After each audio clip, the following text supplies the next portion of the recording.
In this second video, we are going to look at psychoanalytic theory. And there are actually two theories in this section, but we'll start with Sigmund Freud. He was the originator of psychoanalytic theory, and then some other psychoanalytic theories came after his original one, and we will look at one of them. First of all, let's start with Freud. And his psychoanalytic theory focused on unconscious urges that move the person through a series of stages that shape our personality. So Freud believed that the key to healthy psychological functioning involved uncovering the thoughts that are in the unconscious mind that were somehow associated with the psychological symptoms of a person's problem. So when he did therapy, he would try to find out what was in the person's unconscious mind. And he believed that that's what led to, mental, psychological problems and problems in life, and just problems in life in general, is that you would have buried memories and thoughts in your unconscious mind, things that you can't consciously remember them, which is why it's called the unconscious, and yet they would affect you throughout your life. And so, more than any other word associated with Freud is the word unconscious. You can just kind of link those two together. Freud, unconscious. Almost every multiple choice question, that if it has unconscious in the question, usually Sigmund Freud's the answer, or if Freud's in the question, often something about the unconscious is in the answer, and they are so linked. And this was one of his really kind of intelligent breakthroughs, I guess. I mean, Freud's received somewhat of a bad name over the years because parts of his major theory, and it has like many parts to it. Parts of it were very sexualized. We're going to see some of that coming up. But the idea that we have an unconscious that has, repressed memories in it that affect us throughout life. I mean, this is an idea that we now wholly accept. And it was a kind of major breakthrough for him to realize that we repress and bury certain memories from childhood that continue to affect us. So just to give you a quick example, I mean, you probably have experience sometimes where you meet somebody brand new and maybe right away, like just really quickly, you like the person, or sometimes really quickly you have a bad feeling, or you kind of dislike the person, and you might wonder, why does that happen? Why is it that I like this person right from the start, or I dislike this person? And Freud would have an answer for you. He would say that it's because of what's in your unconscious mind. So let's say when you were very young, somebody with a big beard was always kind to you. And then later in life, it's like you meet somebody and they have a beard that reminds you of that person, even though you might have forgotten that person. You might have been 2 or 3 years old when they were kind to you. It's still in your unconscious. And so you see somebody that reminds you, that kind of clicks that unconscious repressed memory, and all of a sudden you just like this person. And similarly, if somebody was mean to you and then somebody in adulthood reminds you of that person, you might just dislike them right away. And so your unconscious memories are consistently affecting your choices and your feelings throughout life. Okay. This next part you probably remember and have gone over before. Is certainly in 101 you would have talked about it. Freud splits the human personality into 3 parts: the id, ego, and superego. So let's just go through these. The id operates on the pleasure principle. It contains our basic biological urges and drives, such as sex and hunger. And so your id wants to feel good. It wants to consume it. Your id has no conscience. I mean, it just, I want to drink. I want sex. I want to eat things that taste good. I want to party. And so this is the way your id operates. It's kind of, I always think of it like down in my belly. It's like it's the buried animalistic urges, and it's like I get, and it just kind of rises into my mind like, I want that. I want that thing. I want that food or that drink or that person. Okay, so it is basically unconscious. This id operating. It's not like you hear a voice saying, "Hey, I'm your id, and I would really like to eat that donut." You just have a feeling you want to eat that donut, but that's your id operating. Okay, your superego. I'm going to skip down to superego. It operates on the morality principle. So this constitutes your conscience, or your sense of right or wrong, right and wrong, I should say. And so this is your conscience. It's like, it's the part of you that says, oh, that's not right. I shouldn't do that. Or, that would be wrong. So even though your id might be saying, hey, go party tonight, my superego might be saying, hey, you got a test tomorrow morning, you better stay home and study, or you'll be in trouble, or you're going to fail, and your parents will be angry with you, and things like that. So like, it's, the two are often in conflict. Your id just wants things, but your superego is telling you whether it's right or wrong. So here's the thing, you got the ego in between them. It operates on the reality principle. This is mainly your conscious mind, the part that's thinking and making decisions for you. Kind of the brain that's operating right now as you think about things. So it deals with the demands of the real world, and also the demands of, it's trying to answer the demands of the id.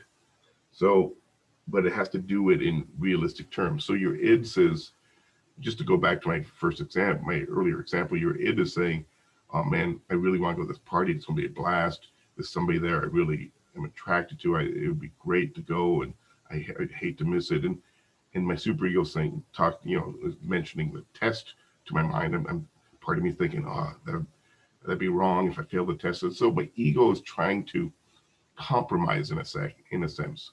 It's trying to, like, it wants to, we all want to give in to our ids if we can, but often we can't.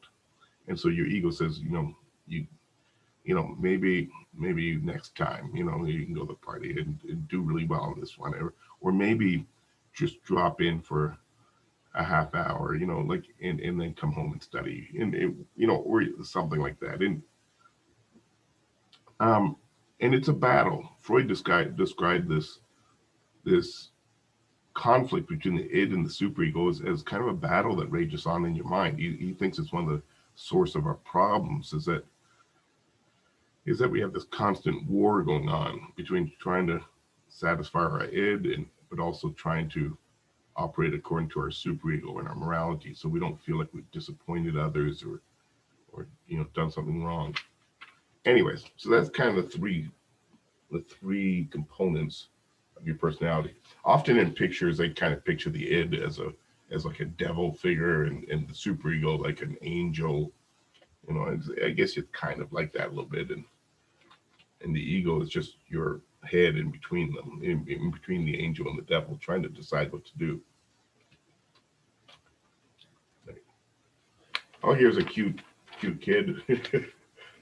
and this kid here, I mean, has this pile of, it looks like candies, pile of candies in front of her, and obviously her id wants to grab them and shove them all in her mouth, and her superego might be telling her that that would be wrong. Her mother would be upset, and she's not supposed to get gorge on candies, and so if she has a superego developed, and Freud says it develops between the ages of 3 and 5. which we don't really accept those ages anymore. But he says that's when your superego develops. So if she was old enough to have superego, then she might hold back from eating the candies. Okay, then in the next section, we're going to look at Freud's psychosexual stages of development. So it doesn't say it there, but these are called psychosexual stages. And there are 5 of them that we'll go through. Out of all the different components of his large theory, and we're only going to be touching on it here, is this is the one, probably the one part of it that has been most disputed and the one that most people like the least. And once we talk about it now, it will not come up again in the book. So this is kind of a historical look, and what we're going to see is that another theorist came along and cleaned up these psychosexual stages, and we'll see that in a moment. But so he said that there's 5 stages of development, and at each stage of development there is an erogenous zone that is particularly important for the developing child, and that the child needs to receive the correct amount of stimulation of that erogenous zone in order to develop normally. If they receive too much stimulation or too little stimulation of that erogenous zone, then they will have problems. They will have certain problems that develop in their personality. So the first stage is called the oral stage. So from birth to a year and a half, and pleasure is focused on the mouth and taking in through the mouth. And if you think about it, this age range makes sense for the oral stage, because as an infant, most infants are breastfeeding at this stage, and Freud thought that was very important. But if you were left lacking, and not receiving enough breast or bottle feeding, we could say now, like that it's going to cause problems. You might develop an oral fixation, or if you receive too much, you might develop an oral fixation. So Freud would say things like smoking behavior or overeating comes from problems in this stage between birth and a year and a half, that either you receive too much or too little oral taking in stimulation. Okay. The second stage is the anal stage, from a year and a half to 3. Pleasure is focused on the anal region and control of one's own body and its products.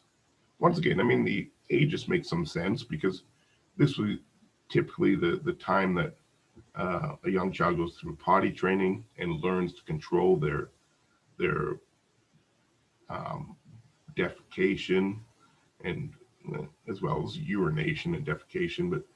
But this Freud recognized that this was very important for a child of this age. If you've been around a child potty training, once they get control of it, they believe like they're king of the world. A young child at this age, like, they're so excited when they do their first potty on their own, but when they don't have good control of it, let's say they have accidents, and let's say, for instance, they have critical parents. Freud said this could cause problems. The child may develop some kind of complex around the issue of messiness and disorder, which would be like pooping in your pants if you didn't control it well, and you were criticized. And he says that this is where people might become anally fixated. Like, you might have heard people called as a personality trait being called anal.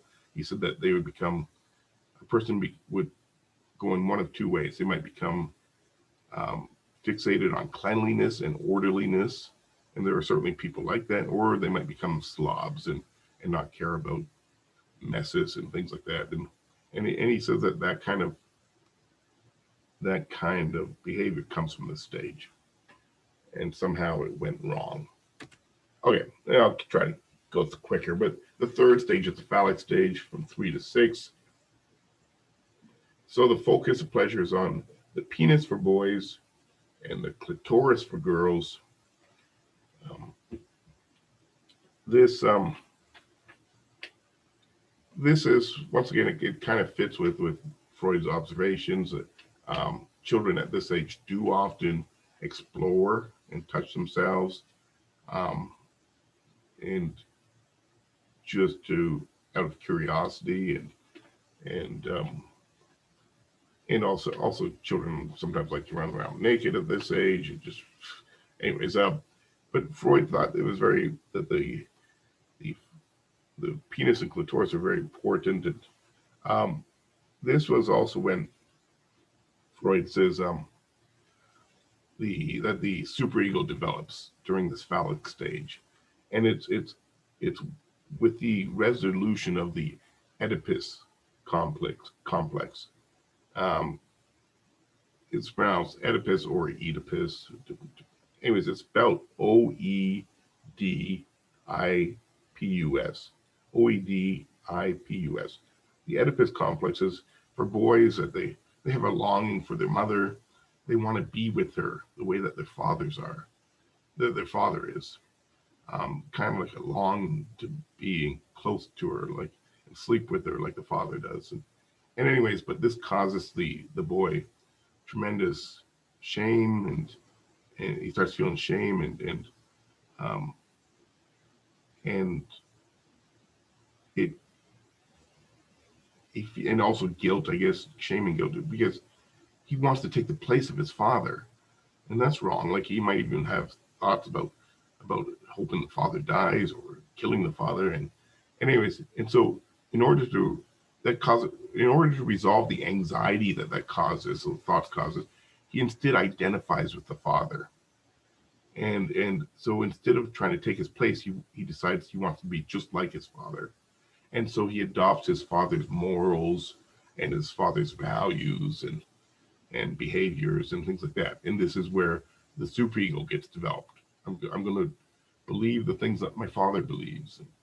And anyways, there's a similar process for girls. They want to be with their father, just all reversed, and they end up identifying with their mothers. It's called the Electra complex for girls. Electra, Electra complex.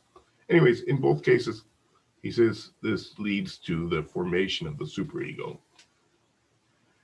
Okay, and then there's a latency stage where kind of your erogenous zone cravings go underground. Your sexual drive goes underground, as it says here. Gives energy to learning, to be an adult, and to schooling. So it's kind of like the elementary school years. You go to school and you focus more on your peers rather than on yourself. And then there's a reawakening in the final stage, in stage 5. The genital stage, this occurs with puberty. And so there's a reawakening of sexual drive with puberty. And you start craving adult sexuality, meaning like intimate relationships with others. And those are his 5 stages of his psychosexual stages. Anyways, a lot of people didn't like this particular stage theory because it's so sexualized. And what do you mean? Children want pleasure in their anus, or in their mouth, or with their penis or clitoris. So, anyways, what happened was there was another theorist who took those 5 stages and built on them. This was Erik Erikson. He actually, he worked with Freud at one point, but he changed the psychosexual stages to psychosocial stages of development. And so he got rid of the sexual nature of it. He didn't think our sexual drive was our major force that was causing our development. He thought it was more about social ideas. And but anyways, it's basically, he took those 5 age categories and he replaced them with he replaced like the anus and the mouth with other ideas, and then he also added three adult stages, which Freud didn't have. So he ended up with an 8-stage model, and I'll just talk about the first couple stages right here. The very first stage during the first year is trust versus mistrust. So remember, this was Freud's oral stage, and but what Erickson said was, well, the importance of the breastfeeding isn't about taking in the mouth and like getting pleasure in the mouth. It is about, you know, learning to, if the world is a trusting place or not. So if a baby is regularly fed whenever they cry out and they're hungry and they get fed, but it's not just the feeding. It's if they're wet or if they're in pain or uncomfortable and somebody comes and helps them. I mean, they're going to learn that the world is a trusting place.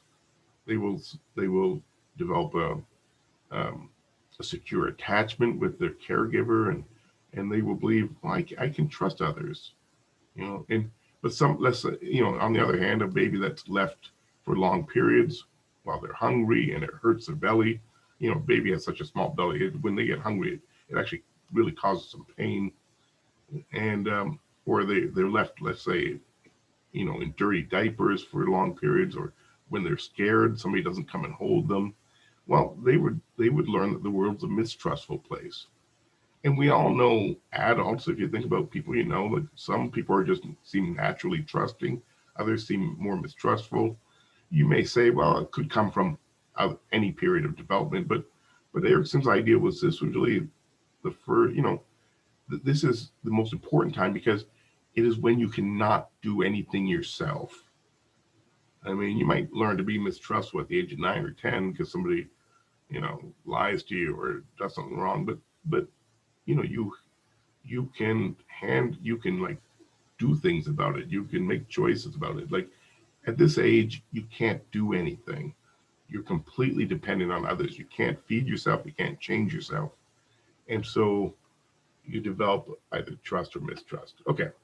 And that's first year of life. The second stage in Erickson's theory is autonomy versus shame and doubt. And the idea of autonomy is being able to do things yourself. And remember, this is from ages 1 to 3. So this is kind of where Freud's anal stage was, and he talked about learning to control your own body parts, you know, and to be able to defecate, for instance, on your own, and use the potty. Well, you know, it's a similar idea, but it's expanded upon, and it's not just about the anus anymore. Autonomy is partially learning to use the bathroom on your own, and but it's also learning to put your own clothes on, and you know, and the first time a child does that, they're excited, or to feed themselves. Look, mommy, I you know, I use the spoon or whatever, um, and so it's a bunch of new learnings that I can do things for myself. I can put my clothes on, feed myself. I can use the potty, and so if it goes well, you develop a sense of autonomy. You feel like autonomy is like independence. Like I can do things for myself, and it's important at this stage because remember, in the previous stage, you couldn't do anything for yourself when you were an infant. Now all of a sudden you're capable of doing things. But imagine you're criticized every time you try to do something, and if you make a mistake, you got a parent that yells at you or spanks you every time. You know, he says this is where shame and doubt would come in. You would learn, instead of feeling independent, you would learn that you can't really do anything for yourself. And you know, and every time you make a mistake, you'll learn that whenever you make a mistake, you'll feel guilty about it and shameful because it's wrong, and you might carry that with you.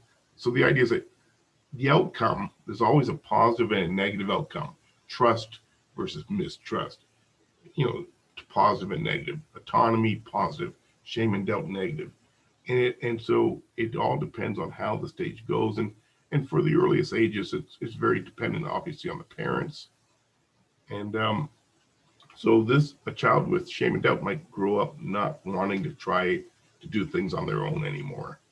and it could lead to dependence on others, and whenever that person makes a mistake, they're always down on themselves, because any mistake is a big no. And a child that learns autonomy, they're willing to try things and fail. Oh well, I'll do it right next time, because once you learn autonomy and that you can do things, like, it's okay if you mess up every now and then, if no one's yelling at you and spanking you. Okay, Erickson's theory would suggest that the best way to help toddlers develop a sense of autonomy would be to be patient with them and to allow the child to do things on his or her own, even if they struggle a bit.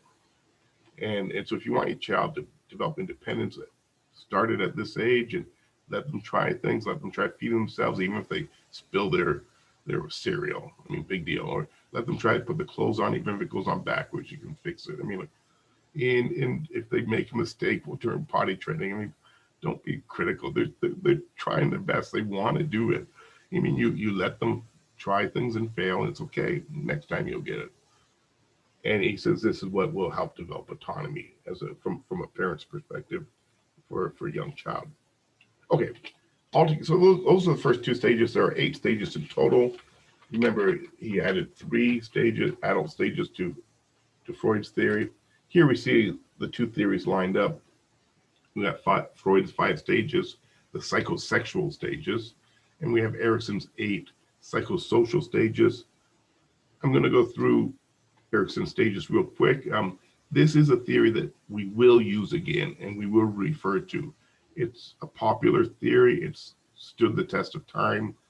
Um, there's been a lot tested on this theory, a lot written about it, and it's been around for decades and decades and decades.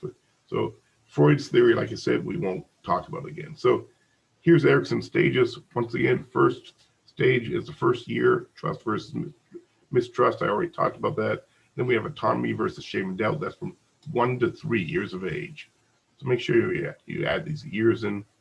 So you're learning at that stage. Remember, can I do things for myself, or will someone always do things for me?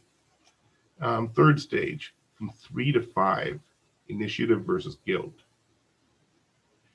And initiative is instead of doing things for yourself, it's about making your own choices.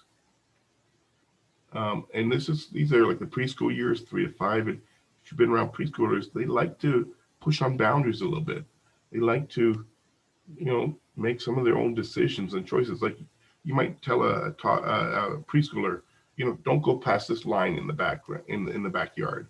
And at one point they're going to walk up to that line and say, "What happens if I go past it? I mean, I really want to try." And so they might, even though they remember being told not to, they might cross that line because they want to make some of their own choices. I know I was told do this, don't do that, but they want to make decisions. So it's also an age where they might start saying, "I don't want to wear the green shirt. I want to wear the blue shirt today, mommy." Or I don't want to wear that hat. Okay, it's because they want to show initiative. And then once again, if it's handled poorly and they're criticized and banked every time they try to show initiative, they'll end up feeling guilt about trying to do things on their own and showing initiative. Okay, the fourth stage, 6 to puberty, are the ages. Industry versus inferiority. So this is the elementary school years, from 6 to puberty.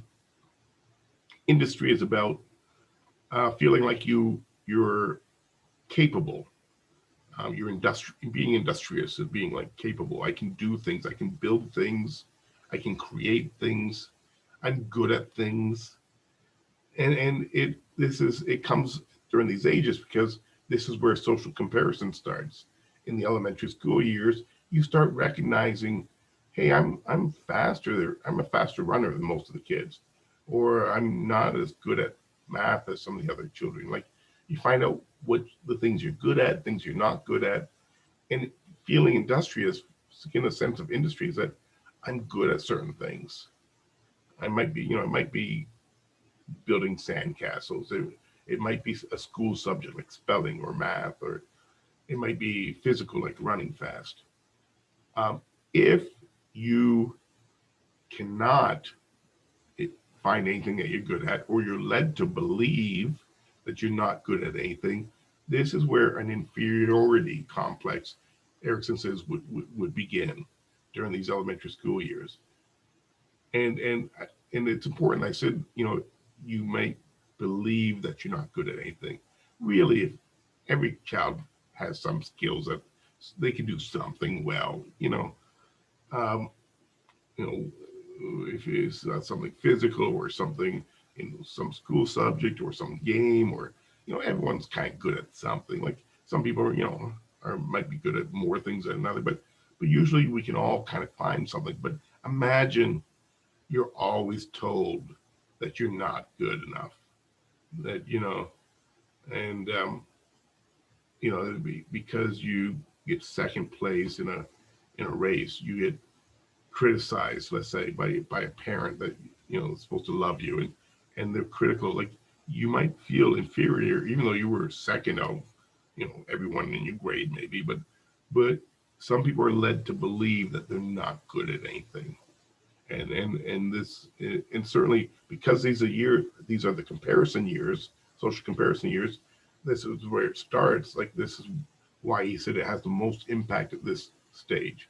Because if you look at any of these things, you could imagine other age categories where something would be happening that might cause you to feel more industrious, or have more autonomy, or things like that. Because autonomy is important in adolescence too, but in each case, there's a reason why it's at the particular age it's at. Okay. And it's kind of like the starting point. Because, by the way, preschoolers, they don't really do social comparison. They believe they're the best at everything. They don't have the mental capacity to compare their skills to others. And it really does start in these ages. Okay. I should keep going. Okay. So the next one, the fifth stage, is identity versus role confusion. This is approximately 10 to 20, let's just say. Like, the ages aren't all going to necessarily match up to, but it's your adolescence. It really probably starts with puberty, but we're just going to say 10 to 20 to make it easy. And during your adolescence, by the way, he called these crises. I don't think I mentioned that. Each one of these is a crisis. It's the important crisis of the stage. Okay, and so the crisis here is between forming an identity versus having role confusion in life. So forming identity is learning who are you and where are you going in life. So identity is things like, what's my career going to be? What's my sexuality? What's my religious beliefs? What's my what occupational path am I on? Do I plan to go to college or not? I mean, like, do I plan to get married? Do I plan to have kids? I mean, like, some of these, they don't all happen at once, and they don't all happen during adolescence. Even though I said 10 to 20, Erickson knows that it's not complete by the end of adolescence. I mean, it continues afterwards, but it should be started at least in adolescence. Adolescents, he says, should be asking themselves tough questions. What do I believe in? What are my values or my morals? What is my career going to be? Where am I heading in life? And that these questions should be an adolescent should be starting to think of them, even if they don't finish. They don't have to finish answering them, but they should start, because it's going to direct them into adulthood. It's going to direct their pathways. And by the way, there's tons written about this. When I teach adolescents, we spend like days on talking about identity. It comes up over and over again. Okay. And then the three adult stages. Intimacy versus isolation. We'll say that's your 20s and 30s, early adulthood. Intimacy is about forming an intimate relationship with another. So he says it really needs to happen, early in adulthood. If you wait, let's say you wait till 40s or 50s before you ever have your first intimate relationship, basically Erickson says you kind of miss the bus. Like, it probably won't turn out well. That you kind of, if you're in middle age and you're fumbling around like a teenager trying to have romance, I mean, like, you're expected to have already experienced intimate relationships by then. So in your 20s and 30s. Okay. And some of the questions you ask yourself: am I loved? Will I share my life with someone, or will I end up living alone, which would be the isolation part? Okay, stage 7, generativity versus stagnation. This is in middle adulthood, 40s and 50s. And I know we're doing a child class. I'm just going through these later stages one time. Generativity is about leaving or producing something of value to leave behind you. And I'm in this stage, and I know a lot of others obviously in the stage, and it seems to be right on. It is one of the concerns of this age. It's like, because you see that you're past the halfway point, and so you kind of see that life is winding down in a sense, and so you start thinking about things like, what will I be remembered for? What have I left anything behind for the next generation? And so generativity might involve things like having children or raising children. It might involve things like contributing to building a library for your community. It could be training somebody in particular skills at work. Some skills, maybe you developed a technique and you train others, so it survives you after you've gone. So it's about leaving something behind. And finally, the final stage, integrity versus despair. This, we'll just say 60 plus. And this is where you wonder, have I lived a full life? Integrity is about feeling good about the life you've lived. So you develop a sense of integrity. Erickson says you do a life review. You think about your life as you get older, into older age, because time's really winding down now after you're in your 60s and 70s and 80s, and so you think about how, am I content with the life I've lived? If you are, he says, people that develop integrity, they don't fear death. They just try to, keep living their lives and enjoying their lives and doing things that are important to them. Now imagine that you feel like I still need to do something. I always promised I would write my life novel or something, and I haven't finished yet. Like, if you feel like there's something unfinished that you really have to do, like he says, despair will come in. You will fear death. You will fear the oncoming death because you don't feel content with your life. You don't feel like it's finished, or that you've done that you're proud of the choices you made. Okay. Anyways, hopefully you get the sense that Erickson's theory is much more comprehensive and involves much more than like oral and anal and phallics and anyways, like it's expanded upon Freud's theory in very nice ways, and as we get to different topics, we will revisit probably the first 5 stages up to adolescence. Okay, and I like Erickson theory, by the way. So that's why I spent a little time with it on it. It is in every developmental textbook. It's in every developmental course, whether it's adolescence or lifespan or child. Okay, and that will conclude the second video on psychoanalytic theory.